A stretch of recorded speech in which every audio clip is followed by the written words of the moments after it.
Hello everyone, welcome to Golden GK 21। तो friends, finally अगला mock test लेके आ चुका हूँ आप लोगों के बीच और ये सिर्फ प्रैक्टिस नंबर 7 है बिहार दरोगा के लिए।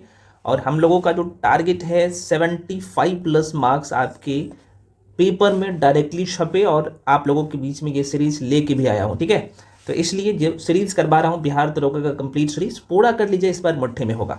चलो भाई, तो पहला क्वेश्चन आपके सामने, और ध्यान रहे सभी लोग, मैं बार बार कह रहा हूँ प्रिंट आउट करवा लेना बाबू, प्रिंट आउट इसे करवा लीजिएगा बुकलेट को। और इसका जो एक्सप्लेनेशन है बहुत उम्दा तरीके से दिया गया है, 1 to 1 सारे टेस्ट को दीजिए, है ना, डायरेक्टली बहुत सारे क्वेश्चन तो आपको आपके पेपर में यहाँ से दिखेगा। तो और आप लोग कमेंट सेक्शन में बताइएगा कि आपने 100 में कितना सही किया है, और मैं लास्ट में बता दूंगा कि इस मॉक टेस्ट का कट ऑफ क्या था, है ना। चलिए, सभी लोग टेलीग्राम पे जाकर जुड़ जाइए। टेलीग्राम पे जुड़ने से फ़ायदा ये मिलेगा कि जो भी स्टडी मटेरियल पीडीएफ होता है सबसे पहले मैं वहीं पे जाके और शेयर कर देता हूँ। लिंक मैं टेलीग्राम का इसी वीडियो के डिस्क्रिप्शन बॉक्स में दे दिया हूँ, तो जाके जुड़ सकते हो। चलिए, तो पहला क्वेश्चन है आपके सामने, पांडु पोल हनुमान मंदिर जो अभी खबरों में था किस बाघ अभ्यारण्य में स्थित है? वेरी वेरी इंपॉर्टेंट है। तो आपने नाम जरूर सुना होगा यहाँ पे, सरिस्का टाइगर रिजर्व। अब ये चर्चा में इसलिए है सरिस्का टाइगर रिजर्व क्योंकि ये तो है कहाँ पे भाई, तो आप कहिएगा सर एक राज्य है, आपने पढ़ाए थे, मैं थोड़ा सा बता देता हूँ। यहाँ पे वो राज्य है, इसका नाम है राजस्थान, और राजस्थान में ही सरिस्का टाइगर रिजर्व है। इसी टाइगर रिजर्व में आप सबको पता है कि पांडु पोल हनुमान मंदिर, और ये जो मंदिर है भाई, ये जो मंदिर है लगभग 5000 साल पुराना मंदिर है। आप सबको पता है ये वो एक तीर्थ स्थल भी है, आप सबको पता होना चाहिए। इसलिए यहाँ से प्रश्न पूछे जा सकते हैं और चीज़ों को माइंड में बस रखिए, ठीक है।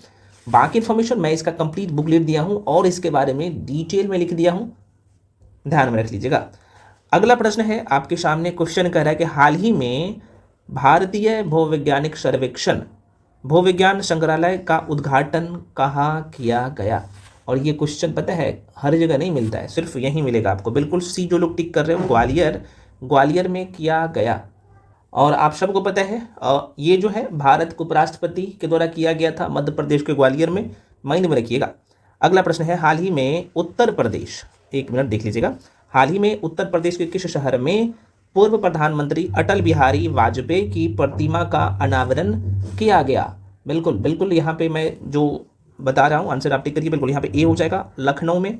नेक्स्ट है भाई, कौन सा राज्य भारत का पहला राज्य बन गया जिसकी विधानसभा में अनुवाद प्रणाली लागू है?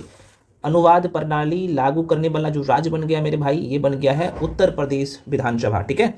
यूपी विधानसभा ऐसा करने वाला पहला राज्य बन गया है। इसमें चूंकि सीएम योगी आदित्यनाथ के द्वारा ऐसा किया गया है, आप सबको पता होना चाहिए। तो भाई इसमें अवधी, ब्रज, भोजपुरी, बुंदेलखंड अंग्रेजी अनुवाद का जो है पूर्वाभ्यास किया। बहुत पूछे जा सकते हैं, बहुत इंपॉर्टेंट क्वेश्चन है, माइंड में रखिएगा।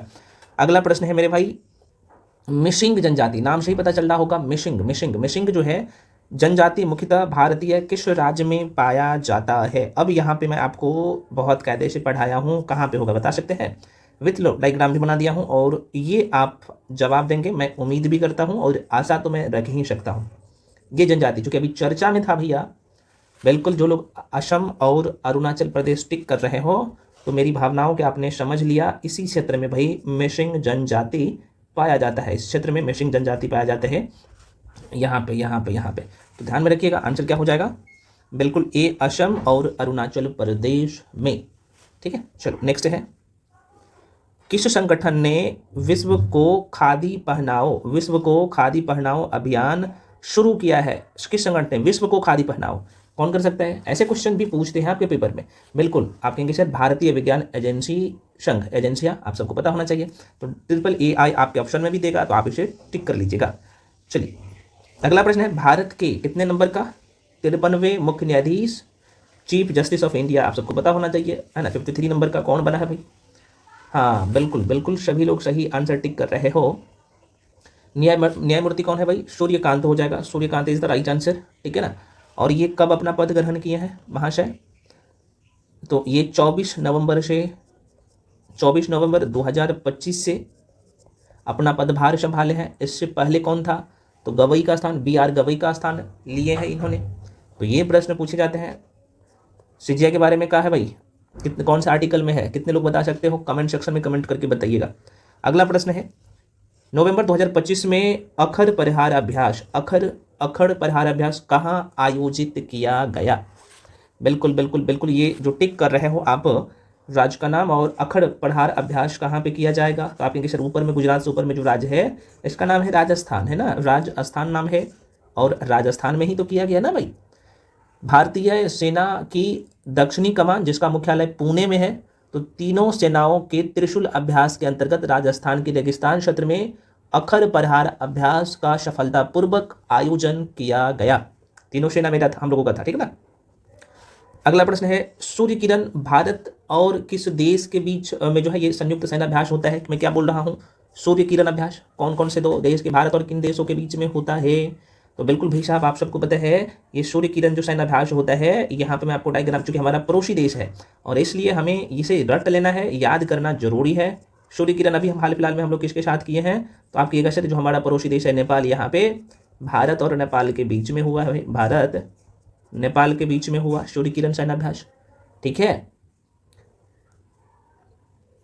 और ये किया कहाँ पे गया था? अगर ये पूछा जाए कि भाई सूर्य किरण जो है कहाँ पे किया गया, तो नेपाल का ही एक जगह का नाम है, यहाँ पे लिख देता हूँ, सल झंडी, माफी चाहता हूँ, सल झंडी जगह का नाम है, वहीं पे जो है किया गया। ध्यान रखना, आप सबको मैं बता दूं, ये 18वां था, ये जो सूर्य किरण था, ये भारत और नेपाल के बीच में 18वां जो है अभ्यास था। प्रश्न पूछा, 23वां संस्करण भारत के उत्तराखंड के पिथौरा में आयोजित किया गया था 17वां 2023 में। ये 24 में, ये चूंकि ये 24 के लास्ट में दिसंबर, चूंकि 31 दिसंबर से लेके और 13 जनवरी तक नेपाल के सल झंडी में नेपाली सेना द्वारा आयोजित किया गया था, जिसमें भारतीय सेना और नेपाली सेना इसमें हिस्सा लिया था, ठीक है। चलो आगे बढ़े। अगला प्रश्न है, राजस्थान के या फिर राजस्थान की पश्चिमी सीमा पर ऑपरेशन सरदहवा किस सशस्त्र बल द्वारा चलाया गया? नाम से ही पता चल रहा होगा भाई, तो आप कहिएगा सर BSF के द्वारा, है ना, BSF के द्वारा, ठीक है ना। आंसर सीमा सुरक्षा बल राइट आंसर हो जाएगा। 29 जनवरी तक जो है, क्योंकि ये जो चलाया गया था, मैं आपको बता दूं 22 जनवरी 2025 से 29 जनवरी 2025 तक जो है यह हुआ था। आगे बढ़ जाते हैं। अगला प्रश्न है, प्रोजेक्ट वर्षा के तहत 2026 में चालू होने वाले भारत के पहले समर्पित परमाणु पनडुब्बी बीज का नाम क्या है? यही क्वेश्चन सब तो आता है आपके पेपर में, बिल्कुल इसका नाम ही है INS वर्षा, है ना, वर्षा, INS वर्षा इसका नाम है मेरे भाई। तो आंसर आप टिक कर दीजिए B, INS वर्षा।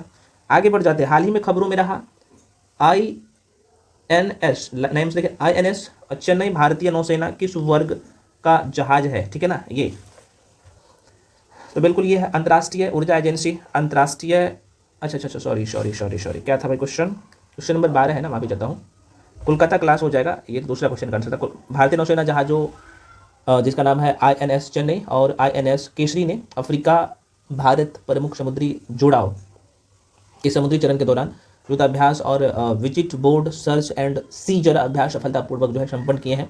तो ये कोलकाता क्लास हो जाएगा, राइट आंसर, है ना, कोलकाता वर्ग हो जाएगा, बिल्कुल ये आंसर जो है आप लोग का B हो जाएगा। अगला क्वेश्चन है, हाल ही में ऑपरेशन अटलांटा के तहत किस अंतर्राष्ट्रीय नौसेना बल ने भारतीय नौसेना के साथ संयुक्त सैनिक अभ्यास प्रस्ताव जो है रखा भाई? तो बिल्कुल यहाँ पे जो आंसर टिक कर रहे हो आप लोग 13 का D, यूरोपीय संघ नौसेना बल, है ना, यूरोपीय संघ नौसेना बल के द्वारा, ठीक है ना। ये पश्चिमी हिंद महासागर और लाल सागर में आयोजित किया गया था, ठीक है, माइंड में रखिएगा। अगला प्रश्न है, किस संगठन ने कोयला 2024 विश्लेषण और 2027 तक पूर्वानुमान रिपोर्ट प्रकाशित किया? देखो बहुत पूछता है इस तरह का क्वेश्चन, है ना। अभी जो कोई, अब बिहार की मैं बात कर लूँ तो जिस तरीके से आयु का मूड चेंज हो रहा है, तो ऐसे क्वेश्चन पे फोकस आपको करना, बिल्कुल अंतर्राष्ट्रीय ऊर्जा एजेंसी करेगा, जाहिर सी बात है। तो आंसर क्या होगा भाई? B हो जाएगा, माइंड में रख लीजिएगा। अगला क्वेश्चन है, QS world university ranking sustainability 2025 के अनुसार किस विश्वविद्यालय को भारत का सबसे टिकाऊ विश्वविद्यालय नामित किया गया है? कौन सी रिपोर्ट के अनुसार? तो QS world university ranking sustainability 2025 के अनुसार। हाँ बिल्कुल, जो लोग 15 का जो आंसर दे रहे हो IIT दिल्ली, बिल्कुल सही है। आंसर क्या होगा? IIT दिल्ली। उसके बाद आता है IIT खड़गपुर और तीसरे नंबर पे आता है IIT बम्बई। पहले नंबर पे कौन है? IIT दिल्ली। नेक्स्ट है भाई, किस संगठन ने विश्व आर्थिक स्थिति और संभावनाएं 2025 का रिपोर्ट जारी किया है? कौन सा ऑर्गेनाइजेशन ने ऐसा किया है भाई? तो जाहिर सी बात है ये यूएन के द्वारा किया जाता है, संयुक्त राष्ट्र संघ के द्वारा किया जाता है, बिल्कुल ये सही आंसर होगा, है ना। तो ये ध्यान रखना, संयुक्त राष्ट्र द्वारा हाल ही में विश्व आर्थिक स्थिति और संभावनाएं 2025 की रिपोर्ट जारी किया गया है। इस रिपोर्ट के अनुसार उपभोग और निवेश पर बल भारतीय अर्थव्यवस्था 2025 में देखा जाए तो 6.6 और 2026 में 6.7 की दर से बढ़ने का अनुमान लगाया है यूएन के द्वारा, तो इसलिए महत्वपूर्ण हो जाता है। आगे बढ़ जाते हैं कि भाई किस संगठन ने ग्लोबल साइबर सिक्योरिटी आउटलुक 2025 का रिपोर्ट जारी किया है। यह भी बड़ी इंपॉर्टेंट क्वेश्चन है ना। इस बार आपको इसका आंसर देना है, मैं नहीं बताऊंगा, ठीक है। बिल्कुल जो लोग यहाँ पे WEF टिक कर रहे हो, विश्व आर्थिक मंच, बिल्कुल सही आप दे रहे हो, क्योंकि विश्व आर्थिक मंच ने एक्सचेंज के सहयोग से वैश्विक साइबर सुरक्षा परिदृश्य 2025 की रिपोर्ट जारी किया। यह रिपोर्ट इस बात पर प्रकाश डालती है कि कैसे भू राजनीतिक तनाव, उभरती प्रौद्योगिकियां और साइबर अपराध की जटिलता साइबर सुरक्षा को नया रूप दे रही है ना। तो ये आप सबको पता होना चाहिए। हाल ही में यूक्रेन युद्ध जैसे भू राजनीतिक संघर्ष, ऊर्जा और परमाणु ऊर्जा जैसे महत्वपूर्ण क्षेत्रों में कमजोरियों को बढ़ाता है। तो ये सब बातों को इन्होंने ध्यान जरूर रखा है और रखता भी है जब रिपोर्ट जारी करता है। तो आंसर क्या होगा भाई, इसका बी हो जाएगा, विश्व आर्थिक मंच, WEF राइट आंसर हो जाएगा। अगला क्वेश्चन है, बहुत इंपॉर्टेंट है, QS world future skills index 2025 में भारत का कौन सा स्थान है। बहुत इंपॉर्टेंट क्वेश्चन, बताइए। बिल्कुल भारत का स्थान भैया है दूसरा। तो आप पहले पे कौन है भाई, तो देखो यहाँ पे मैं बता दूँ, QS world future skill index 2025 में भारत का दूसरा स्थान रहा है। एआई, डिजिटल और हरित क्षेत्रों में नौकरी बाजार की तैयारी के लिए QS world future skill index 2025 में अमेरिका पहले नंबर पे है। पहले नंबर पे अमेरिका है भाई, ध्यान रखना। और भारत का स्थान अब जो है इसमें दूसरा हो गया है, ठीक है फ्रेंड्स। तो माइंड में रखिएगा, प्रश्न पूछे जाते हैं। आगे बढ़ जाते हैं, किस संगठन ने महिला स्वास्थ्य अंतर को कम करने के लिए, देखो इस लाइन को समझो, किस संगठन ने महिला स्वास्थ्य अंतर को कम करने के लिए ब्लूप्रिंट रिपोर्ट जारी की है। ब्लूप्रिंट रिपोर्ट जारी की है, बिल्कुल ये भी काम जो किया है भाई, कौन किया है, तो WEF के द्वारा किया गया, विश्व आर्थिक मंच के द्वारा, ठीक है। तो आंसर क्या होगा, सी हो जाएगा। हालिया रिपोर्ट के अनुसार देश में गंगा डॉल्फिन की सबसे अधिक संख्या किस राज्य में दर्ज किया गया है। मैंने ऐसे क्वेश्चन बोला हूं कि भाई आप इसे तो रट लेना, ऐसे क्वेश्चन को बिल्कुल आप स्किप मत करिएगा, रट लीजिएगा। ऐसे क्वेश्चन आपके पेपर में दिखेगा तो आप कहिएगा सर ये कौन सा राज्य है भाई। मैं बता देता हूँ, देखो यहाँ पे है यूपी, ऊपर में नीचे में बिहार है, तो यहाँ पे यूपी में ध्यान रखिएगा, यूपी, बिहार मत टिक कर दीजिएगा। आंसर क्या हो जाएगा, उत्तर प्रदेश हो जाएगा। उत्तर प्रदेश, उत्तर प्रदेश माइंड में रखिए। क्वेश्चन नंबर 20 था, उत्तर प्रदेश इसका राइट आंसर हो जाएगा। क्योंकि यूपी में जो है, हालांकि ये संख्या आपसे पूछा नहीं जाएगा, लेकिन मैं आपको बता देता हूँ, यूपी में गंगा डॉल्फिन की संख्या जो अनुमान लगाया गया है 2025 का मैं बात कर रहा हूँ, तो ये 6327 ये लगभग इन्होंने अनुमान लगाया है, इसके आसपास में। आगे बढ़ जाते हैं, विश्व प्रसन्नता रिपोर्ट 2025 के अनुसार भारत का स्थान क्या है ना। अब आपको बताओ भाई, प्रसन्नता रिपोर्ट में भारत का स्थान कितने नंबर है इस बार, तो भाई भारत का जो स्थान है ना वो है 118वां स्थान है। आप कहिएगा सर पहले नंबर पे, तो जाहिर सी बात है पहले नंबर पे कौन आ सकता है, तो पहले नंबर पे है फिनलैंड। 2025 की मैं बात कर रहा हूँ, फिनलैंड है भाई, ध्यान रखना। पहले नंबर पे भारत का नंबर कौन सा है भाई, तो भारत का नंबर है 118 नंबर पे भारत है ना। तो विश्व खुशहाली रिपोर्ट 2025, दोबारा सुनिए, विश्व खुशहाली या विश्व प्रसन्नता रिपोर्ट 2025 जारी किया गया है, जिसमें पहले नंबर पे फिनलैंड है। लगातार 8वें बार फिनलैंड जो है ना, लगातार 8वें बार जो है अपना प्रदर्शन ये किया। लेकिन भारत जो है, ठीक है, भारत का स्थान इस बार 118वां रहा है, ठीक है। दूसरे नंबर पे मुझे पता है कुछ लोग पूछेंगे सर दूसरे नंबर पे कौन है, तो भैया दूसरे नंबर पे डेनमार्क है, डेनमार्क है। और तीसरे नंबर पे कौन है भाई, तो तीसरे नंबर पे स्वीडन है। और चौथे नंबर पे कौन है भाई, नहीं तीसरे नंबर पे आइसलैंड है और चौथे नंबर पे स्वीडन है शायद, ठीक है ना, देख लेना। चलिए अगला क्वेश्चन है आपके सामने, क्वेश्चन है कि हुरून ग्लोबल यूनिकॉर्न इंडेक्स 2025 में भारत का स्थान क्या है। लो आ गया क्वेश्चन, और जिसका आप लोग इंतजार कर रहे थे, बिल्कुल इसमें भारत का स्थान है भैया तीसरा। भारत का कौन सा स्थान है, ये 3rd नंबर पे भारत है। हुरून ग्लोबल यूनिकॉर्न इंडेक्स 2025 में देखा जाए तो ये रिकॉर्ड लगभग 1523 यूनिकॉर्न दर्ज किए गए, जो कि निजी स्वामित्व वाली स्टार्टअप कंपनियां हैं जिनका मूल्य $1 अरब से अधिक है, $1 अरब से अधिक है, $1 अरब से अधिक है। तो इसमें भारत का स्थान तो तीसरा है, तो पहले नंबर पे कौन होगा भाई, पहले नंबर पे अमेरिका है, ये ध्यान रखना। दूसरे नंबर पे चाइना है, भारत के पड़ोसी देश है, ठीक है। और तीसरे नंबर पे अपना जो है भारत है भाई, ध्यान रखना। आगे बढ़ जाते हैं। चलो भाई, नेक्स्ट है क्वेश्चन नंबर 23। कह रहा है कि 2025 में वैश्विक शांति सूचकांक में भारत का क्या स्थान है भाई, भारत का क्या स्थान है। बिल्कुल, इसमें भारत का स्थान 115वां है भैया, भारत का स्थान इसमें 115वां है, ध्यान रखना। तो आप कहिएगा सर ठीक है, भारत का अगर 115 नंबर का स्थान से है तो पहले नंबर पे कौन आएगा, आप लोग कमेंट सेक्शन में बताइएगा, छोड़ दें। बिल्कुल, यहाँ पे बता ही देता हूँ। तो पहले नंबर पे आइसलैंड है, आइसलैंड का स्थान। अच्छा, ये जो इसमें जो फोकस किया जाता है, अर्थशास्त्र एवं शांति संस्था द्वारा ये 2025 में जारी किया गया। आप सबको पता है कि ये शांति सूचकांक नाम से ही आप पता चल रहा होगा कि द्वारा जारी किया जाता है, जिसमें दुनिया के सबसे शांतिपूर्ण देशों की सूची में आइसलैंड है पहले नंबर पे। ये प्रश्न पूछता है, ठीक है ना। इसमें जहाँ पे कम अपराध होगा, न्यूनतम सैन्यकरण होगा, मजबूत सामुदायिक विश्वास, ये सब पे फोकस किया जाता है। जहाँ पे अच्छा रहेगा तो भाई पहले नंबर पे वो आएगा। तो आइसलैंड जो है ना, यहाँ पे लिख देता हूँ आइसलैंड। ऐसे ध्यान रख सकते हो, जहाँ पे आइसलैंड मतलब कि ऐसे ध्यान रखना कि वहाँ पे बर्फ़ ज़्यादा है, बर्फ़ ठंडा होता है, तो मतलब वहाँ पे लोग शांत है ना। तो ये पहले नंबर पे है। दूसरे नंबर पे कौन है भाई, तो दूसरे नंबर पे आयरलैंड है। और भारत का स्थान क्या है भाई, 115वां स्थान भारत का है। तो देख सकते हैं भाई कितने पीछे अभी हम लोग हैं, तो इसलिए माइंड में रखिएगा। अगला क्वेश्चन है, डॉक्टर कस्तूरी रंगन जिनका हाल ही में निधन हो गया, तो किस संगठन के पूर्व अध्यक्ष थे। तो सबको पता है इसरो का, भारतीय अंतरिक्ष अनुसंधान संगठन का। तो राइट आंसर क्या होगा, डी हो जाएगा। इसरो टिक कर लीजिएगा, काम हो जाएगा आप लोगों को आंसर। क्योंकि इनकी जो डेथ हुई है, उनकी जो मृत्यु हुआ है, ये लगभग 84 साल के थे तब इनका निधन हो गया है। कहाँ पे, बेंगलुरु में हुआ था इनका निधन, माइंड में रखिएगा। अगला प्रश्न है भाई, क्वेश्चन है, विटामिन जो रक्त के थक्के बनने में प्रभावी होता है, विटामिन जो रक्त के थक्के बनने में प्रभावी होता है, क्या आंसर हो जाएगा, बिल्कुल डी हो जाएगा। विटामिन के को कौन नहीं जानता है भाई। अगला क्वेश्चन है, स्वस्थ वयस्क मनुष्य में रक्त की कुल परिमाप होता है। तो बिल्कुल 5 से 6 लीटर एक स्वस्थ व्यक्ति के शरीर में रक्त की मात्रा इतना होता है ना। परसेंट की बात करें तो लगभग 7 से, आपके शरीर में जितना पदार्थ है तो उसका 7 से 8% रहता है। निम्नलिखित में से कौन रक्त के संचालन में मदद करता है, बायोलॉजी का क्वेश्चन है, रक्त संचालन में कौन मदद करता है भैया।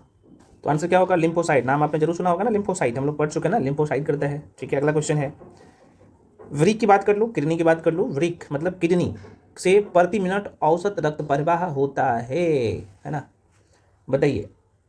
बिल्कुल, जो लोग बी टिक कर रहे हो, ये 1200 सीसी के आसपास में, कई बार 1200, कई बार 1500 भी रहता है ना। तो लगभग प्रतिदिन जो है 1200 से लेकर 1500 के आसपास में ये काम करता है भाई, ध्यान रखना।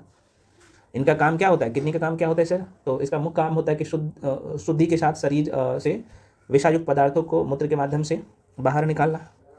एक चैप्टर है हम लोगों का बायोलॉजी में पढ़ चुके हैं, सर्कुलेटरी सिस्टम, रेस्पिरेटरी सिस्टम, बहुत कायदे से पढ़ चुके हैं, वो दोनों चैप्टर पढ़ना। अगला क्वेश्चन है, स्पाइनल कोड, जिसे इंग्लिश में, हिंदी में कशेरुक्कू रज्जु कहते हैं, स्पाइनल कोड इंग्लिश में कहते हैं। तो कह रहे कि कितनी जोड़ी तंत्रिका निकलती है, इससे ये पूछ रहा है। तो बिल्कुल आप सबको पता है कि 31 जोड़ी तंत्रिकाएं निकलती है ना। आगे बढ़े, अगला क्वेश्चन है आपके सामने। क्वेश्चन करें कि निम्नलिखित में से किस पाकिस्तानी नागरिक को भारत सरकार द्वारा भारत रत्न से सम्मानित किया गया है। बहुत अच्छा क्वेश्चन। और कितने लोग बता, बिल्कुल अब्दुल खान, अब्दुल गफ़ार खान, ध्यान है ना, आपको पता होना चाहिए। पाकिस्तान के उत्तरी पश्चिमी सीमांत प्रदेश पेशावर में इनका जो जन्म हुआ था, मैं यहाँ पे लिख ही देता हूँ, इसका आंसर क्या होगा, खान अब्दुल गफ़ार खान। और इनका जन्म हुआ था भाई, खान अब्दुल गफ़ार खान का, ये 1990 में हुआ था, सॉरी 1890 में। और भारत रत्न से जो नवाजा गया था ना, तो आपको पता होना चाहिए 1987 ईस्वी में। चलिए आगे बढ़ जाए। अगला प्रश्न है, निम्न में से किसे भारत रत्न से निम्न में से किसे भारत रत्न का सम्मान प्रदान नहीं किया गया। ऑप्शन के हिसाब से आपको टिक करना है। तो बिल्कुल देखो, राज कपूर को नहीं दिया गया, बल्कि ये सभी व्यक्ति को दिया गया है ना, उस्ताद बिस्मिल्लाह खां को, सत्यजीत रे को, लता मंगेशकर को, सबको दिया गया है, ठीक है ना। तो आंसर क्या होगा इसका, डी हो जाएगा, ठीक। आगे बढ़ जाते हैं। खेलकूद में उत्कृष्टता के लिए कौन सा पुरस्कार दिया जाता है भाई साहब? हाँ बिल्कुल, इसका भी आंसर अर्जुन पुरस्कार दिया जाता है ना। अर्जुन पुरस्कार दिया जाता है, खेल कूद से संबंधित जो पुरस्कार है अर्जुन पुरस्कार है। सूची 1 को सूची 2 से सम्मिलित करना है। यहाँ पे सूची 1 है, यहाँ पे सूची 2 है, यहाँ पे स्मारक है और यहाँ पे नाम है। आइए मिलान करते हैं भाई। तो कितने लोग इसका आंसर दीजिएगा। गेटवे ऑफ इंडिया कहाँ पे है भाई? तो आप कहेंगे सर गेटवे ऑफ इंडिया तो मुंबई में है, तो भाई ठीक है, मुंबई टिक कर लीजिए। विक्टोरिया मेमोरियल कहाँ पे है भैया? तो आप कहेंगे सर ये कोलकाता में है भाई साहब, तो कोलकाता टिक कर लिया। उसके बाद अगला क्या है भाई? तो अगला है नई दिल्ली में इंडिया गेट है, तो इंडिया गेट कहाँ पे है? तो नई दिल्ली में है। चार मीनार कहाँ पे है भाई? तो हैदराबाद में है। तो आंसर आप इसके हिसाब से टिक कर लीजिए, क्या हो जाएगा, है ना। तो आंसर मेरे हिसाब से बी हो जाएगा। B is the right answer. B B B. 1 का 4, बी का 1, सी का 3, सी का 3। हाँ ठीक है, इस तरीके से माइंड में रखिए, ऐसे क्वेश्चन पूछता है। भारत में बनने वाली सर्वप्रथम कथा फिल्म कौन सी थी भाई? भारत की मैं बात कर रहा हूँ। 34 का राइट आंसर बिल्कुल बी हो जाएगा। जो लोग बी टिक कर रहे हो, ये आलम आरा राइट आंसर हो जाएगा, है ना। ये 14 मार्च 1931 को प्रदर्शित हुई थी और ये भारतीय शावक फिल्म थी। आप सबको पता है, कई बार ये प्रश्न देता है। निम्न में से किसने सुबह आज़ादी नामक कविता लिखी? सुबह आज़ादी नामक कविता लिखी, बिल्कुल यहाँ पे बी हो जाएगा। फैज अहमद फैज इसका नाम ही था। ये उर्दू कवि थे और सुबह आज़ादी नामक कविता लिखी है फैज अहमद फैज। इनका जन्म 1911 में पाकिस्तान के सियालकोट में हुआ था, फैज अहमद फैज का। अगला प्रश्न है, भारतीय शासन अधिनियम 1935 के द्वारा स्थापित संघ में अवशिष्ट शक्तियाँ किसे दी गई थी? संघ में अवशिष्ट शक्तियाँ बिल्कुल बी हो जाएगा, जो लोग टिक कर रहे हो।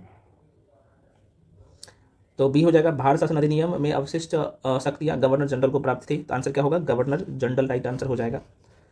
भारत सरकार अधिनियम 1935 के अंतर्विष्ट अनुदेश प्रपत्र को 1950 में भारत के संविधान में किस अनुच्छेद में समाविष्ट किया गया? तो बिल्कुल इसका भी आंसर जो लोग बी टिक कर रहे हो, सही टिक कर रहे हो। राज्य के नीति निर्देशक तत्व में भारत सरकार अधिनियम 1935 में अंतर्विष्ट अनुदेश प्रपत्र को वर्ष 1950 के संविधान में राज्य की नीति निर्देशक तत्व के रूप में समाविष्ट किया गया। आलोचकों ने इसे केवल पवित्र लोकोक्तियाँ कहा है ना, अलग अलग जो आलोचक थे। अगला प्रश्न, ब्रिटिश इंडिया के निम्नलिखित में से किस एक अधिनियम ने सामूहिक कार्यचालन के स्थान पर विभाग या विभागीय पद्धति द्वारा वायसराय की कार्यकारी परिषद पर जो है उनके प्राधिकार को और बल प्रदान किया? 38 का बिल्कुल आंसर ए हो जाएगा। India council act 1861 right answer हो जाएगा। भारत के विभाजन के समय भारतीय राष्ट्रीय कांग्रेस के अध्यक्ष थे? 39 का क्या हो जाएगा? बी हो जाएगा। जेपी कृपलानी हो जाएगा राइट आंसर, ठीक है ना। तो देखो, भारत के विभाजन के समय जेपी कृपलानी भारतीय राष्ट्रीय कांग्रेस के अध्यक्ष थे और ये 23 नवंबर 1946 ईस्वी में जो है मेरठ में ये अध्यक्ष बने थे, आप सबको पता है। और 1947 में अध्यक्ष भी रहे। इनके इस्तीफा के बाद हालांकि डॉक्टर राजेंद्र प्रसाद का अध्यक्ष बनाए गए थे, आपको पता होना चाहिए। आगे बढ़ जाते हैं। 1946 में बनी अंतरिम सरकार में डॉक्टर राजेंद्र प्रसाद के पास कौन सा विभाग था भैया? लो 40 का, तो बिल्कुल आंसर क्या हो जाएगा? खाद्य और कृषि विभाग इनके पास था, है ना। तो ये एग्रीकल्चर एंड फूड डिपार्टमेंट इनके हाथ में था। भारत छोड़ो आंदोलन के उपरांत सी राजगोपालाचारी ने दी वे आउट नामक जो है पैम्पलेट जारी किया। निम्नलिखित में से कौन सा एक जो है प्रस्ताव इस पैम्पलेट में था? बहुत अच्छा क्वेश्चन, तो बिल्कुल इसका आंसर हो जाएगा डी। तो कि देखो, मैं इसलिए कह रहा हूँ क्योंकि यहाँ से क्वेश्चन बनने की प्रबल संभावना है, तो डी हो जाएगा। आंसर क्या होगा? संवैधानिक गतिरोध का हल। तो देखो, अखिल भारतीय मुस्लिम लीग तथा भारतीय राष्ट्रीय कांग्रेस के बीच संवैधानिक गतिरोध को दूर करने के लिए सी राजगोपालाचारी ने वर्ष 1944 की बात है। कब की बात है भैया? 1944 की बात है, यहाँ पे लिखता हूँ 1944 की बात है, 1944 की बात है। तो 1944 में दी वे आउट नामक अपना परिपत्र जारी किया, जिसका कांग्रेस की ओर से विरोध किया गया। गांधी जी ने जिन्ना से अपनी बातचीत में इस प्रस्ताव पे चर्चा की थी, जिसे जिन्ना ने अस्वीकार कर दिया था, ठीक है ना। तो चलिए अगला क्वेश्चन ये भी अच्छा है। निम्नलिखित कथनों पर विचार कीजिए और कह रहा है कि क्रिप्स प्रस्ताव में प्रावधान सम्मिलित है। कौन कौन सा था भाई प्रावधान सम्मिलित, है ना। तो देखो इसमें इन्होंने मेंशन किया है, पहली बात तो ये तो गलत हो जाएगा, ये तो था नहीं भारत की पूर्ण स्वतंत्रता के लिए, बिल्कुल ये गलत है, लेकिन ये शामिल था, ठीक है ना। कौन सम्मिलित है, तो संविधान निर्मात्री निकाय की रचना के लिए, तो आंसर सिर्फ यहाँ पे दूसरा सही है ना, 2 नंबर वाला सिर्फ सही है। देखो क्रिप्स मिशन के तहत युद्ध के पश्चात, द्वितीय विश्व युद्ध के पश्चात, आपको पता होना चाहिए, तो क्रिप्स मिशन के तहत युद्ध के पश्चात भारत को डोमिनियन राज्यों का दर्जा दिए जाने का प्रस्ताव किया था। क्रिप्स मिशन संविधान निर्मात्री निकाय की रचना के लिए प्रस्ताव किया था और यह संस्था भविष्य में ब्रिटिश राष्ट्रमंडल से पृथक होने अर्थात भारत की पूर्ण स्वतंत्रता के लिए प्रस्ताव कर सकती थी।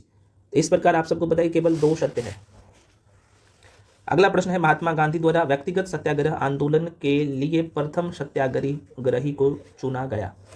बिल्कुल जो लोग आंसर टिक कर रहे हो बाबू डी बिल्कुल सही है, विनोबा भावे।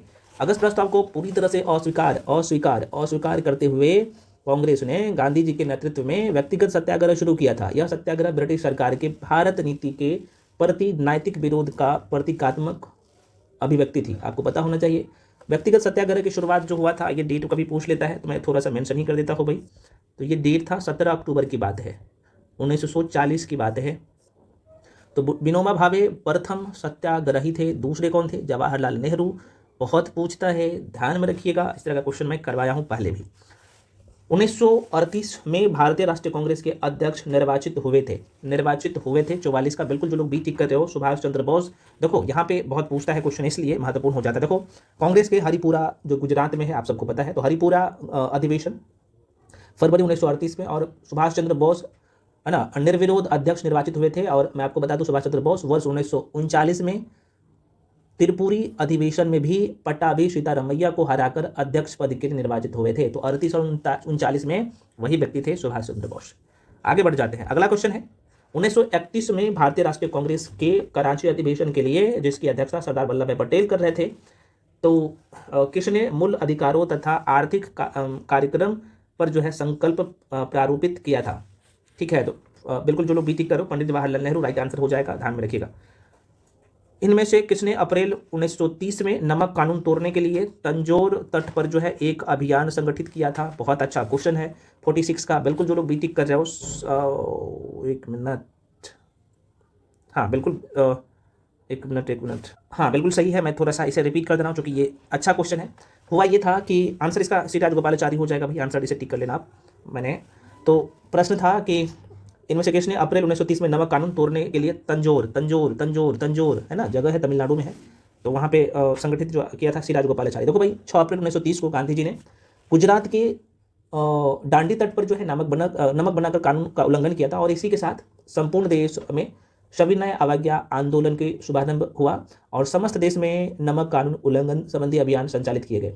तो तमिलनाडु के तंजौर के समुद्री तट पर चक्रवर्ती राजगोपालाचारी ने, है ना, तो त्रिचिल्लापल्ली जगह है, आपको पता होना चाहिए, तो वे जो है वेदारनालय की नमक यात्रा प्रारंभ किया था वहाँ से, और 30 अप्रैल को इनकी गिरफ्तारी भी कर लिया गया था सी राजगोपालाचारी का। तो यहाँ से उन्होंने ही शुरू किया था सी राजगोपालाचारी। असहयोग आंदोलन के दौरान किसने पटना कॉलेज छोड़ा जबकि उसकी परीक्षा के केवल 20 दिन ही बचे हुए थे। तो सबको पता है ना, जयप्रकाश नारायण। चलिए अगला क्वेश्चन है आपके सामने, क्वेश्चन है, अमेरिका में फ्री हिंदुस्तान अखबार किसने शुरू किया था। ठीक है, 48 का जो लोग आंसर टिक कर रहे हो बाबू डी बिल्कुल सही है, ये तारक नाथ दास के द्वारा शुरू किया गया था, ध्यान रखिएगा। अमेरिका में 1900 नहीं बल्कि 1878 का वर्नाकुलर प्रेस एक्ट, 1878 का वर्नाकुलर प्रेस एक्ट किसने रद्द किया था। बहुत अच्छा क्वेश्चन है, और ऐसे क्वेश्चन तो कहा जाए, अच्छा कहाँ आ गया यार, यहाँ पे 49 कर लेना, यहाँ पे इन्होंने गलती से 49 कर लीजिएगा ना, 49 49 नंबर का क्वेश्चन है।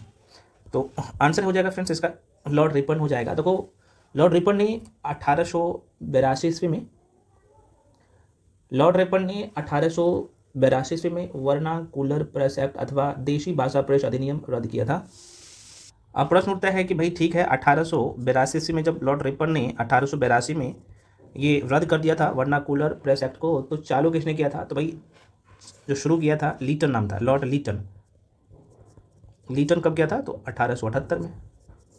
तो 1878 में चालू हुआ, लगभग 4 साल के बाद लॉर्ड रिपन ने इसे समाप्त कर दिया। तो ये बहुत कुछ क्वेश्चन पूछता है। इसे मुंहबंद अधिनियम भी कहा जाता है, आप सबको पता होना चाहिए, है ना। वर्नाकुलर प्रेस एक्ट को मुंहबंद अधिनियम भी कहा जाता है, प्रश्न पूछता है। तो लिप्टन शुरू किया था, बंद किया था रिपन 1878 में शुरू किया गया था। इस तरीके से याद रखिएगा, याद रह जाएगा। अगला क्वेश्चन है, डेविस हेयर और अलेक्जेंडर डफ के साथ मिलकर निम्नलिखित में से किसने कलकत्ता में हिंदू कॉलेज की स्थापना किया? तो सबको पता है भाई, राजा राम मोहन राय के सहयोग से ये सब चीज़ हो पाया है। अगला क्वेश्चन है कि तेभागा आंदोलन 1946 ईस्वी में बंगाल में आरंभ हुआ था, है ना। तेभागा आंदोलन क्या किया है भाई?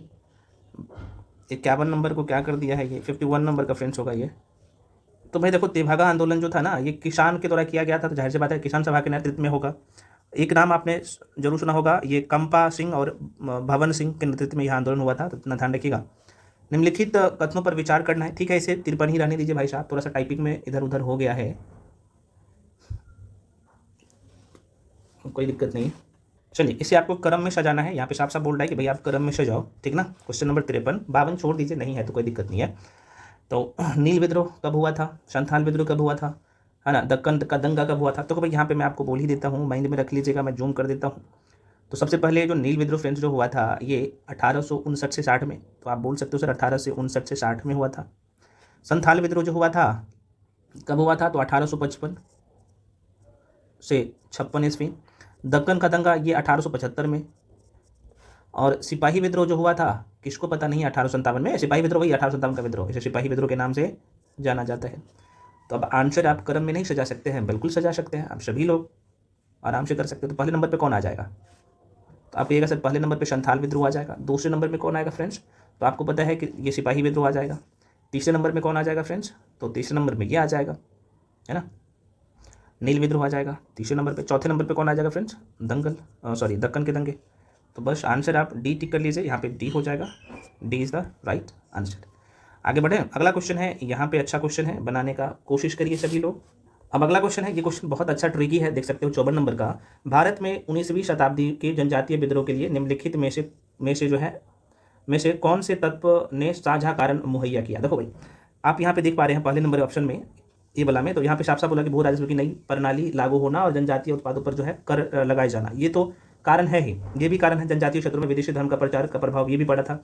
जनजातीय क्षेत्रों में बिचौलियों के रूप में बड़ी संख्या में महाजनों और व्यापारियों का लगान के ठेकेदार को बढ़ना, ये भी था, ये कारण था। लेकिन जो मुख्य कारण था ये, क्योंकि आपको मुख्य कारण पे फोकस करना था, तो जनजातीय समुदायों की जो है प्राचीन भूमि संबंधी व्यवस्था का संपूर्ण जो है विदारण इसका मुख्य कारण था। तो आंसर इसलिए इसका डी हो जाएगा, ठीक है ना।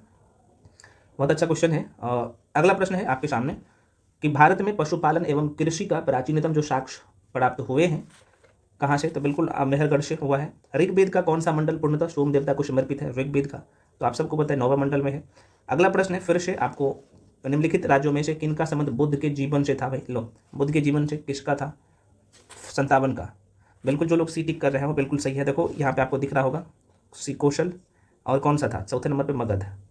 आगे बढ़ जाते हैं, निम्नलिखित में से किस राज्य ने पाटलिपुत्र बसाया था? किस राजा ने, माफ कीजिएगा राज ने होगा, पाटलिपुत्र का स्थापना किसने किया था? कई बार तो डायरेक्टली प्रश्न पूछता है। तो बिल्कुल यहाँ पे जो लोग डी टिक कर रहे हो बिल्कुल सही टिक कर रहे हो, डी उदयन। उदयन कौन था? चंद्रगुप्त मौर्य के पुत्र, हम लोग बहुत कायदे से पढ़ चुके हैं। पाटलिपुत्र के संस्थापक कौन थे भाई? लो फिर से रिपीट हो गया, तो उदयन हो जाएगा, ठीक है ना। अच्छा उदयन है, माफी चाहते यार, उसका अजात शत्रु का पुत्र था। चंद्रगुप्त मौर्य का पुत्र का नाम है बिंदुसार, सॉरी बिंदुसार था। ये बिंबिसार अलग है, हर्यक वंश का है, आप सबको पता है कि बिंबिसार है, कोई बात नहीं, हो जाता है। उदयन हो जाएगा, उदयन उदयन उदयन। अजात शत्रु का पुत्र था। देखो यहाँ पे मैं थोड़ा सा बता ही देता हूँ। हर्यक वंश आपने पढ़ा होगा, मैंने पढ़ाया हूँ बहुत कायदे से। हर्यक वंश के संस्थापक कौन है? तो आप एक सर इसके जो संस्थापक है ये बिंबिसार है, बिंबिसार है भाई। इसका पुत्र होता है क्या? इसका पुत्र का नाम था अजात शत्रु, अजात शत्रु, अजात शत्रु इसका नाम था भाई। और इसका अजात शत्रु का पुत्र का नाम था उदयन, उदयन, ठीक ना। तो यही उदयन जो है पाटलिपुत्र का स्थापना करवाया था, पाटलिपुत्र को बसाया था, पाटलिपुत्र बसाया था, या पाटलिपुत्र की स्थापना भी, संस्थापक भी बोल सकते हैं, ठीक है। चलो आगे बढ़ जाते हैं। अगला क्वेश्चन है आपके सामने कि बिहार का प्रथम मुस्लिम विजेता कौन था। बिहार का प्रथम मुस्लिम विजेता, बिहार का प्रथम, 60 नंबर का क्वेश्चन है और बिल्कुल सी हो जाएगा। C is the right answer, Bakhtiyar Khilji. गुलाम वंश के प्रथम शासक कौन था। गुलाम वंश के प्रथम शासक तो जाहिर सी बात है कौन हो जाएगा, सबको पता है, कुतुबुद्दीन ऐबक था। निम्नलिखित में से किस सुल्तान ने बेरोजगारों को रोजगार दिलवाया। अच्छा क्वेश्चन, तो आंसर क्या होगा, फिरोज शाह तुगलक या फिरोज तुगलक आप बोल सकते हो। कश्मीर घाटी के अंतिम मुस्लिम शासक यूसुफ शाह चक्र, यूसुफ शाह चक्र जिन्हें मुगल सम्राट अकबर द्वारा बिहार में निर्वासित किया गया था, उसका दफन कहाँ पे किया गया था। बहुत अच्छा क्वेश्चन है, बिल्कुल ये जो है नालंदा में, ध्यान रखिएगा, नालंदा में, नालंदा में। इनका मृत्यु 1592 ईस्वी में हो गया था भाई, है ना, 1592 में, और यहीं पे इसे दफनाया गया था, यूसुफ शाह चक्र को। अब यहाँ पे देख लीजिएगा फ्रेंड्स, मध्यकालीन भारतीय राज है और वर्तमान शद्र है, ठीक है ना। तो आइए एक बार सरसरी निगाहों से इसे देख लेते हैं।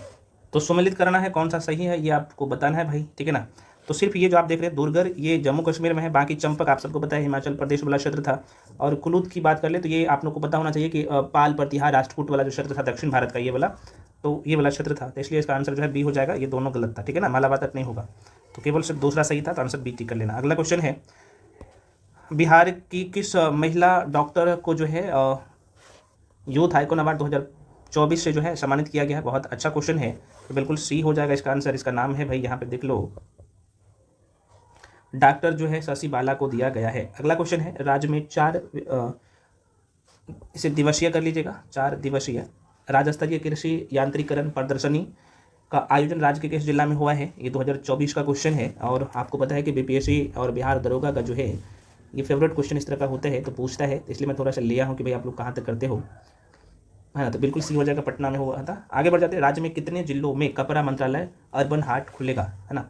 तो ये भी अच्छा क्वेश्चन है, तो आंसर बी हो जाएगा, 6 जिलों में। ये 6 जिला कौन कौन सा है तो बता ही देता हूँ। देखो, एक तो भागलपुर हो गया, पटना, दरभंगा, गया, सिवान, नालंदा में अर्बन हाट की मंजूरी भी मिल गया था, आपको पता होना चाहिए। बिहार में घड़ियाल और कछुओं के लिए राज्य का पहला प्रजनन केंद्र किस देश की सहायता से स्थापित किया जाएगा। ये भी अच्छा क्वेश्चन है, तो ये संयुक्त राज्य अमेरिका। 5 दिवसीय नेशनल स्कूल चेस चैंपियनशिप का आयोजन राज्य में हुआ था भाई, कितने लोग बता सकते हो। 69 का, बिल्कुल डी हो जाएगा। ये फरवरी 2024 की ही बात है, इसलिए थोड़ा सा माइंड में रख लीजिएगा, ठीक है ना। तो आंसर क्या होगा, डी, पटना में। अगला प्रश्न है, बिहार सरकार की जो है किस व्यवस्था को पूरे देश में शुरू किया जाएगा। ये बहुत अच्छा क्वेश्चन है और न्यूज़ में था, तो आंसर जो है इसका सी हो जाएगा। ये मौसम पूर्वानुमान मॉडल, जो कि भारत के अलग अलग राज्य में इसे अपनाया जाएगा, और इसमें बहुत अच्छे से काम भी किया गया बिहार सरकार की तरफ। मुंबई में आयोजित जो है आउटबाउंड, ये टूरिज्म होगा, यहाँ पे टूरिज्म, इसे सही कर लीजिएगा। टूरिज्म मार्ट में जो है बेस्ट डिजाइन और डेकोरेशन का पुरस्कार किस प्रवेश को मिला, यहाँ पे होना चाहिए, इसे सही कर लीजिएगा भाई। पुरस्कार जो मिला है इसे सही कर लेना, तो ये बिहार को मिला है, ध्यान रखिएगा। अगला क्वेश्चन है, ये फरवरी 2024 में आयोजित नेशनल स्कूल चेस चैंपियनशिप का जो है अंडर 13 बिहार का कौन सा खिलाड़ी विजेता बना। ये थोड़ा सा पुराना क्वेश्चन है, कोई बात नहीं, इसका बी हो जाएगा। रेयान मोहम्मद न्यूज़ में था, हालांकि ये क्वेश्चन नहीं पूछे जाएंगे, मैंने मेंशन किया हूँ कि भाई आप लोग थोड़ा सा पिछले वाला करंट अफेयर्स को भी देख लेना है।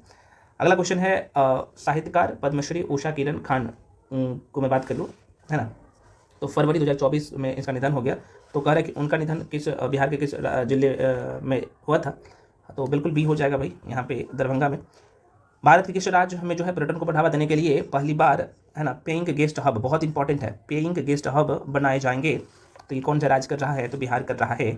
भारत के किस राज्य में पर्यटन को बढ़ावा देने के लिए, कोई बात नहीं, ये 2 बार रिपीट हो गया। निम्नलिखित कथनों पर फिर से आपको विचार करना है। अगला क्वेश्चन है भाई आपके सामने, निम्नलिखित युग्मों पर जो है विचार करना है। अब देखो, ये इंडियन इकोनॉमी का क्वेश्चन है, तो करेक्ट निर्धनता का वर्गीकरण शामिल निर्धन, तो कितने लोग इसका आंसर बता सकते हो भाई, बिल्कुल जो लोग यहाँ पे, तो ये कह रहा है ऑप्शन में है कि भाई सदैव समान निर्धन को हम लोग क्या कहते हैं, ये चिरकालिक निर्धन कहते हैं। चक्रीय अनियमित निर्धन को अल्पकालिक निर्धन, बिल्कुल सही है। और यहाँ पे तीसरा है कभी निर्धन नहीं, तो गैर निर्धन कहते हैं, ठीक है। तो ये तीनों सही है भाई, ध्यान रखिएगा। ब्रेटन वुड्स सम्मेलन कब हुआ था, बहुत अच्छा क्वेश्चन है और ये बहुत पूछता है क्वेश्चन, तो बिल्कुल ये आंसर ये हो जाएगा 1944 ईस्वी में ब्रेटन वुड्स सम्मेलन 1944 में हुआ था। अगला क्वेश्चन है, भारत में निर्धनता रेखा का आकलन न्यूनतम कैलोरी उपभोग के आधार पर किया गया, तो इस संबंध में निम्नलिखित कथनों पर आपको विचार करना है। 2 स्टेटमेंट दिया गया है, दोनों में से आपको जवाब देना है। 78 का बिल्कुल जो लोग सी टिक कर रहे हो बिल्कुल सही है। यहाँ पे आंसर सी होगा, यहाँ पे देख सकते हो, चूंकि ये दोनों सही है। और ये बोल दिया है कि प्रति व्यक्ति के कार्य के आधार पर ग्रामीण लोगों के प्रतिदिन कितने कैलोरी चाहिए, कैलोरी ऊर्जा चाहिए, तो 2400 कैलोरी ग्रामीण लोगों के लिए। शहरी के लिए 2100 कैलोरी चाहिए, है ना। तो ये प्रतिदिन, तो ये बिल्कुल सही है। तो ग्रामीण के लिए 2400 और शहरी के लिए 2100 कैलोरी ऊर्जा अगर जिनको मिलता है तो आपको पता होना चाहिए। अगला प्रश्न है, व्यक्ति गणना अनुपात विधि निम्नलिखित में से किससे संबंधित है। क्या बोल रहा है, व्यक्ति गणना अनुपात। व्यक्ति गणना अनुपात बिल्कुल डी हो जाएगा। यह निर्धनता रेखा से नीचे के अनुपात से। भारतीय निर्धनता के संदर्भ में निम्नलिखित कथनों पर आपको विचार करना है। देखो, ये 11th क्लास और 9th क्लास के एनसीईआरटी से क्वेश्चन उठाया गया है, बनाइएगा, इसलिए मैं कह रहा हूँ। तो बिल्कुल इसका भी आंसर जो है सी हो जाएगा, चूंकि दोनों सही है। इसके आधिकारिक आंकड़े नीति आयोग उपलब्ध कराता है, बिल्कुल सही है। NSSO उपभोग व्यय के आधार पर आंकड़ों का आकलन करता है। कौन? NSSO पहले CSO करता था, आपको पता होना चाहिए। अगला प्रश्न है, निर्धनता व्यवस्था में व्याप्त विभिन्न समस्याओं के कारण होती है, तो निम्नलिखित में से समस्या घटक इनमें से शामिल है, कौन कौन सा, ये पूछ रहा है। तो बिल्कुल भाई इसका भी आंसर जो है ये सभी हो जाएगा। इसमें निम्न पूंजी निर्माण, मांग की अभाव, आधिकारिक रचना का अभाव, जनसंख्या का दबाव और सामाजिक कल्याण संबंधी व्यवस्था का अभाव, तो ये सभी राइट आंसर हो जाएगा, ये सभी ठीक है। बिल्कुल बिल्कुल बिल्कुल। हाँ, आगे बढ़ जाते हैं। निम्नलिखित कथनों पर विचार करना है, फिर से इको का क्वेश्चन है भाई। तो इसमें भी आपको बोला जा रहा है कौन सा स्टेटमेंट सही है। तो ये 3 स्टेटमेंट है। कह रहा है कि ऋणग्रस्तता निर्धनता का संपूरक है, बिल्कुल सही है। आय और परिसंपत्ति वितरण निर्धनता हेतु उत्तरदायी है, बिल्कुल सही है। सर्वाधिक अनियत मजदूर निर्धन से प्रभावित है, तो बिल्कुल ये सही है, तो सभी सही हो जाएगा डी। हरित क्रांति के संबंध में निम्नलिखित कथनों पर आपको विचार करना है, हरित क्रांति के संदर्भ में, और ये भी अच्छा क्वेश्चन है। तो देखो भाई, करे इससे भूगोलिक दूरियां कम हो गई, बिल्कुल ये गलत है, ऐसा हुआ ही नहीं था। करे छोटे और बड़े किसानों के बीच फासला बढ़ा, ये बिल्कुल ऐसा हुआ है, ठीक है ना। और इसमें कुछ क्षेत्रों का निर्धनता बढ़ी, बिल्कुल, क्योंकि जिस क्षेत्र में हरित क्रांति लाया गया, खासतौर पे यूपी, कुछ यूपी का क्षेत्र था, हरियाणा पंजाब वाले लोगों को, वहाँ के किसानों को तो फायदा हुआ, बाकी किसानों को नुकसान हुआ। तो इसलिए इसका जो आंसर हो जाएगा बाबू बी हो जाएगा, ठीक है, बी। भारत सरकार द्वारा निर्धनता निवारण हेतु त्रियामी कार्यक्रम अपनाए गए हैं, तो इसमें निम्नलिखित में कौन से घटक शामिल है, बोल रहा है। 84 का राइट आंसर क्या होगा। बिल्कुल, जो लोग बी टिक कर रहे हो सही है, इसमें सब सही होगा। न्यूनतम आधारभूत सुविधाएं उपलब्ध कराना, आना, समृद्धि आधारित रणनीतिक और रोजगार संबंधी योजनाओं का विकास, सभी तो तीनों सही है, पहला, दूसरा, तीसरा राइट आंसर हो जाएगा। भारत में निर्धनता के खाद्य उपभोग और पोषण स्तर में सुधार लाने हेतु कई कार्यक्रम किए गए हैं, तो निम्नलिखित में से कौन सा कार्यक्रम इसमें शामिल नहीं है, जो ऑप्शन में है उसी के अनुसार आपको जवाब देना है। तो भाई देखो, इसमें ना सभी शामिल, कौन सा शामिल, अच्छा कौन सा शामिल है, सभी शामिल है। देखो, एकीकृत बाल विकास योजना, मध्यावकाश भोजन योजना लाया गया है, आपको पता ही होना चाहिए, और सार्वजनिक वितरण प्रणाली सरकार द्वारा लाया गया, तो ये सब है। ये सब पूछा था, सब कौन कौन सा इसमें निम्नलिखित में से कौन सा कार्यक्रम शामिल है, तो ये सभी हो जाएगा। आगे बढ़ जाते हैं। प्रत्यक्ष निर्धनता निवारण कार्यक्रम का लाभ बढ़ाया किस वर्ग को प्राप्त होता है भाई। तो 86 का आप लोग जो आंसर देंगे बताइए, 86 का बिल्कुल ये हो जाएगा, गैर निर्धन वर्ग। निम्नलिखित कथनों पर फिर से आपको विचार करना है, कौन सा स्टेटमेंट सही है। 3 स्टेटमेंट दिया गया है, तो आपको जवाब देना है। देखो, आर्थिक समृद्धि का अर्थ देश की ना वास्तविक राष्ट्रीय आय में वृद्धि से होता है, बिल्कुल सही है। अब देखो, स्वास्थ्य आर्थिक समृद्धि का एक कारक है, ये बिल्कुल सही है। और मानव पूंजी में निवेश के कारण आर्थिक समृद्धि होती है, तो ये तीनों स्टेटमेंट सही है, तो आंसर क्या हो जाएगा, सी। भारत में संविधान के निर्माताओं का मत निम्नलिखित में से किसमें जो है प्रतिबिंबित है, तो भाई किसमें है, सभी को पता है, हमें बताने की जरूरत है।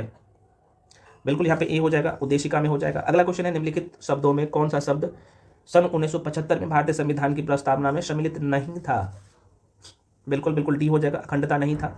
आगे बढ़ते हैं भाई, भारत के संविधान की उद्देशिका कहाँ से शुरू होता है, कितने लोग बता सकते हो। 90 नंबर का, बिल्कुल डी हो जाएगा, है ना। संविधान के भाग है, किंतु उसके अन्य भागों से स्वतंत्र होकर उसका कोई विधिक प्रभाव नहीं। 90 का। आगे बढ़ जाते हैं। क्या कह रहा है कि भारत में संसदीय प्रणाली की सरकार है, क्योंकि भाई मंत्रिपरिषद लोकसभा के प्रति उत्तरदायी होता है, इसलिए संविधान सरकार का आशय क्या है, ये पूछ रहा है। 92 का बिल्कुल आंसर जो है डी हो जाएगा, कोई सरकार जो संविधान की सीमाओं से परिबद्ध हो। अगला प्रश्न है, निम्नलिखित में कौन सी एक भारतीय संघ राज्य पद्धति की विशेषता नहीं है। 93 का जो आंसर हो जाएगा भाई डी हो जाएगा, यह संघबद्ध होने वाली इकाइयों के बीच एक जो है सहमति का परिणाम है। विधि और स्वाधीनता के बीच सबसे उपयुक्त संबंधों को निम्नलिखित में से कौन प्रतिबिंबित करता है? 94 का बिल्कुल यहाँ पे बी हो जाएगा, जो लोग बी टिक कर रहे हो 94 का बिल्कुल बी हो जाएगा ना। यदि विधि नहीं है तो स्वाधीनता भी नहीं है। भारतीय संविधान निम्न में से कौन सी नागरिकता प्रदान करता है भाई? तो एकल नागरिकता का प्रावधान है भारत में, आप सबको पता ही है, ठीक है ना। एकल नागरिकता का प्रावधान है भारत में। अनुसूचित जाति तथा अनुसूचित जनजाति एससी तथा एसटी को किस अनुच्छेद के अंतर्गत मौलिक सामाजिक आर्थिक राजनीतिक सांस्कृतिक अधिकार दिया गया है भाई? कितने लोग बता सकते हैं? बिल्कुल आंसर जो है आप लोग जो टिक करेंगे अनुच्छेद 17 में ये प्रावधान है। देखो घुमा फिरा के अस्पृश्यता कानून कौन किस में है? अनुच्छेद 17 में है, तो घुमा के प्रश्न पूछ दिया। अगला प्रश्न है, भारत के संविधान में शोषण के विरुद्ध अधिकार द्वारा निम्नलिखित में से कौन सा परिकल्पित है? अब थोड़ा सा ये क्वेश्चन पेपर टफ था, मैं मॉडरेट भी नहीं बोलूंगा, मॉडरेट टू टफ बोलूंगा, क्योंकि बहुत अच्छा क्वेश्चन सब था और इसका कट ऑफ कम रहेगा, ठीक है ना। तो 97 का बिल्कुल सी हो जाएगा। यहाँ पे देखो ये पहला मान देख अच्छा, एक मिनट, नीचे रिपोर्ट का प्रयोग सही कर चुनना है, तो बिल्कुल सही है, पहला ही होगा, पहला सही है। मानव देह का व्यापार और बंधुआ मजदूरी बेगारी का निषेध, बिल्कुल है ये सही, शोषण के विरुद्ध अधिकार में। और 4 में कारखानों और जो है खदानों में बच्चों को नियोजन का निषेध, है ना, तो आंसर सी हो जाएगा। अगला क्वेश्चन है, भारतीय संविधान का कौन सा अनुच्छेद अल्पसंख्यकों को अपनी मनपसंद शिक्षण संस्थाओं को स्थापित एवं संचालित करने का अधिकार संरक्षण प्रदान करता है भाई? 98 का कितने लोग बता सकते हो? देख लेता हूँ, बिल्कुल डी हो जाएगा, अनुच्छेद 30। निम्नलिखित में से किस एक अधिकार को डॉक्टर भीमराव अम्बेडकर द्वारा संविधान की आत्मा कहा गया है? तो कौन सा अधिकार को कहा है भैया? तो बिल्कुल हम लोग जो है संविधान का उपचार का अधिकार, आर्टिकल 32 को। अगला प्रश्न है भाई, भारत में संपत्ति का अधिकार की स्थिति क्या है? तो अभी जो है ये कौन सा अधिकार में है संपत्ति का अधिकार? कितने लोग बता सकते हो? बिल्कुल बी हो जाएगा। यह विधिक अधिकार है अभी जो किसी व्यक्ति को प्राप्त है, पहले मौलिक अधिकार था, अब विधिक अधिकार हो गया। तो देखो भाई यहाँ पे इस टेस्ट का जो कट ऑफ है, क्योंकि आप सबको पता है, इसका एक्सप्लेनेशन भी आपको दिखेगा, है ना। तो पहले वीडियो देख लीजिएगा, इसके बाद इसका एक्सप्लेनेशन को देखिएगा। तो आपने इसमें 100 में लगभग 55 क्वेश्चन सही किए हैं। 100 में अगर आपने 50 से 55 क्वेश्चन सही किया है तो बहुत ही अच्छा स्कोर है आपका, गुड स्कोर है, वेरी गुड स्कोर है, ठीक है। चलिए तो मिलते हैं अगले मॉक टेस्ट के साथ, तब तक के लिए जय हिंद।